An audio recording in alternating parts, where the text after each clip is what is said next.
পর থেকে আজকের এখন পর্যন্ত আমরা ছিলাম জিম্মি একটা স্বৈরাচার খুনি হাসিনার বর্বরতার শিকার ছিল লাখো কোটি ছাত্র। আমরা আজকে এই আজকে স্বাধীন হয়েছি, আমরা মুক্ত করে যাচ্ছি। যে সকল ছাত্ররা জীবন দিছে তাদের সকলের আত্মার মাগফিরাত জানাই এবং তাদের জন্য আমরা দোয়া করি এবং ভবিষ্যতে যেন প্রত্যেকবার এরকম ছাত্র জনতা জেগে উঠে।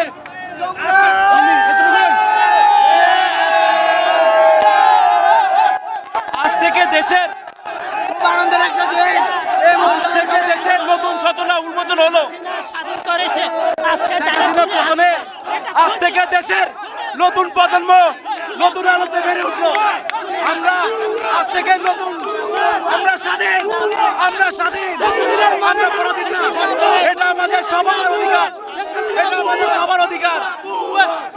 আমরা স্বাধীন, আমরা আজকে স্বাধীন, আমরা আজকে স্বাধীন।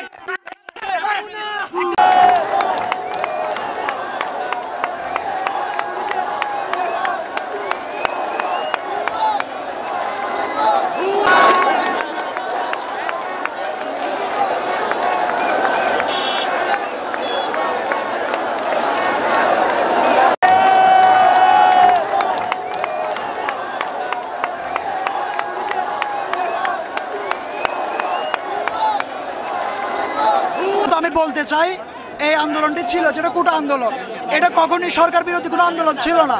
এটি ছিল হচ্ছে জনসাধারণ শিক্ষার্থীদের পক্ষে। এই মুক্তিযোদ্ধা কোটাকে নিয়ে এই কোটা ইস্যু করে দেশে অরাজক পরিস্থিতি সৃষ্টি করেছে সরকারি। ছাত্রদের আন্দোলন যদি মেনে নিত দেশে এই পরিস্থিতি হইতো না, আমাদের মুগ্ধ আবু সাইদের মারা যেত না। আবু সাইদের মৃত্যুর জন্য একমাত্র দায়ী আওয়ামী লীগ সরকার। যদি আপনি দেখেন স্টুডেন্টরা প্রথম থেকে চাইছিল সরকারের সাথে বসতে, ক্ষমতাসীন দলের দায়িত্বপ্রাপ্ত ক্ষমতাসীন দলের দায়িত্বপ্রাপ্ত নেতাদের সাথে বসতে চেয়েছিল। দায়িত্বপ্রাপ্ত নেতারা বারবার ছাত্রদের উস্কে দিয়েছিল। উবাইদুল কাদের একটি বক্তব্য দেখবেন, উনি বলেছিল আমরা এই আন্দোলন ঠেকানোর জন্য ছাত্রলীগের উপর দিয়ে দিলাম। এগুলো ছিল উস্কানিমূলক বক্তব্য। অনেকে ছাত্রলীগ বন্ধুবান্ধব ছিল যারা এই আন্দোলনের পক্ষে ছিল, একবার স্পষ্টভাবে বলেছিল আমরা দেশ বিরোধী না, শুধু ছাত্রদের কোটার পক্ষে। কিন্তু এই কোটাকে ওরা একটু অরাজক পরিস্থিতি সৃষ্টি করে বিগত 10 বছর 15 বছর যেভাবে ছাত্রলীগ এবং পুলিশ দিয়ে যেভাবে হামলা হুমকি তুমকি দিয়ে দমন করতে চেয়েছিল, ওরা চিন্তা করেছিল এই ছাত্র আন্দোলনটিকে এভাবে ওরা দমাতে পারবে। কিন্তু গভর্নমেন্ট এবং সৃষ্টিকর্তার পরিণতি এটি আওয়ামী লীগের ফল করেছে, যেটি আমরা 15 বছর ধরে লক্ষ্য করতেছি। বারবার ছাত্রলীগ এবং পুলিশ দিয়ে বিভিন্ন প্রশাসনকে দিয়ে হুমকি তমকি মামলা অ্যারেস্ট এবং নির্যাতনের মাধ্যমে দমানোর চেষ্টা, এটা সম্পূর্ণভাবে এবার বিগত 1 মাসের আন্দোলনটিকে সম্পূর্ণভাবে কি ধ্বংস করে দিচ্ছে। শেখ হাসিনার বিচার কি হবে সেটা দায়িত্বপ্রাপ্ত হাইকোর্ট, সুপ্রিম কোর্ট এবং সরকারের যারা ইলেকশনে আসবে ওরা যদি কি ছাত্রদের পক্ষে থাকে। আমরা চাই না বিএনপি আসুক বা আওয়ামী লীগ আসুক, আমরা স্পেসিফিকভাবে কোনো দলের পক্ষে ছিলাম না। আমরা ছিলাম ছাত্রদের পক্ষে, ছাত্রদের সিদ্ধান্ত নেয় এবং যারা দেশের পক্ষে ছিল, দেশের স্বার্থে ছিল। আমরা কখনোই বলি নাই আমরা মুক্তিযুদ্ধের বিপক্ষে, আমরা মুক্তিযুদ্ধের বিপক্ষে কোনোদিনই বলি নাই। কিন্তু তারা আমাদেরকে বারবার রাজাকার সম্বোধন করেছে।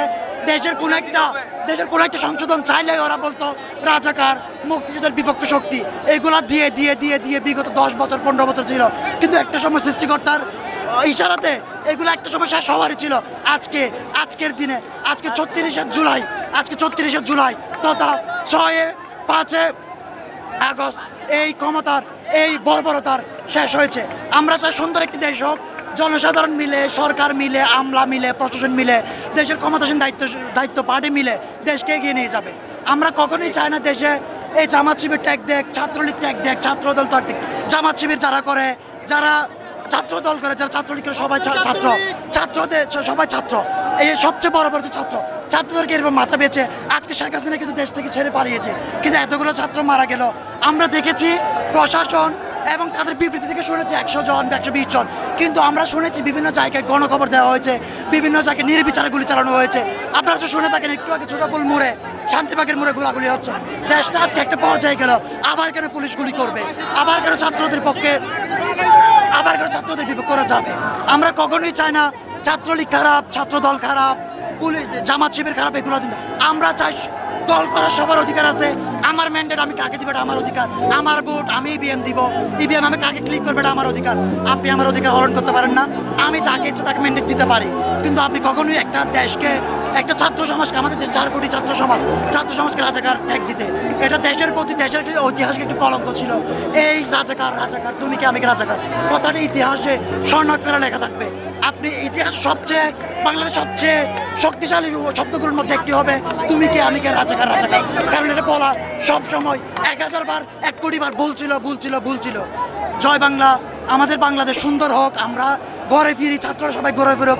যাদেরকে নির্বিচারে হত্যা করা হয়েছে, যাদেরকে কোনো ওয়ারেন্ট ছাড়া, কোনো কারণ ছাড়া দেশের প্রতি ছিল, ওদেরকে অ্যারেস্ট করা হয়েছে, ওদেরকে প্রশাসনের সহায়তার মাধ্যমে ওদের ঘরে ফিরিয়ে আনা হোক।